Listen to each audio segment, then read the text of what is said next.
Surat civil હોસ્પિટલમાં વોર્ડની બહાર પણ બેડ મૂકવા પડ્યા છે। હોસ્પિટલમાં દર્દીઓનો ધસારો એ હદે વધી ગયો છે કે વોર્ડની બહાર બેડ મૂકીને દર્દીઓની સારવાર કરવામાં આવી રહી છે। સુરત સિવિલ હોસ્પિટલમાં દર્દીઓની લાઈનો લાગી ગઈ છે। હાલ 5મા માળે આવેલા વોર્ડ નંબર 5A અને 5Bમાં દર્દીઓનો ઘસારો વધી જતા બેડને પેસેજમાં મૂકીને દર્દીઓની સારવાર આપવામાં આવી રહી છે। હાલમાં ડેન્ગ્યુના 30% શંકાસ્પદ દર્દીઓ હોસ્પિટલ આવી રહ્યા છે।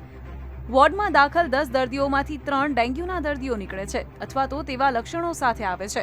હાલમાં જ ડેન્ગ્યુને કારણે વધુ એક દર્દીનું મોત થતાં ડેન્ગ્યુથી મૃત્યુઆંક 8 પર પહોંચ્યો છે।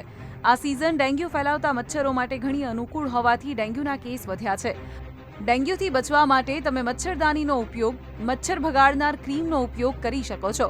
આખું શરીર ઢંકાય તેવા કપડાં પહેરીને પણ મચ્છરથી બચી શકો છો। ઘરની અંદર અને આસપાસ સ્વચ્છતા જાળવીને મચ્છરોનો ઉપદ્રવ અટકાવી શકો છો। જો તાવ કે શરદીની ફરિયાદ હોય તો તાત્કાલિક ડોક્ટરની સલાહ લેવી જોઈએ। Sunil Paldiya, Divya Bhaskar, Surat. Share and download કરો દિવ્ય ભાસ્કર એપ।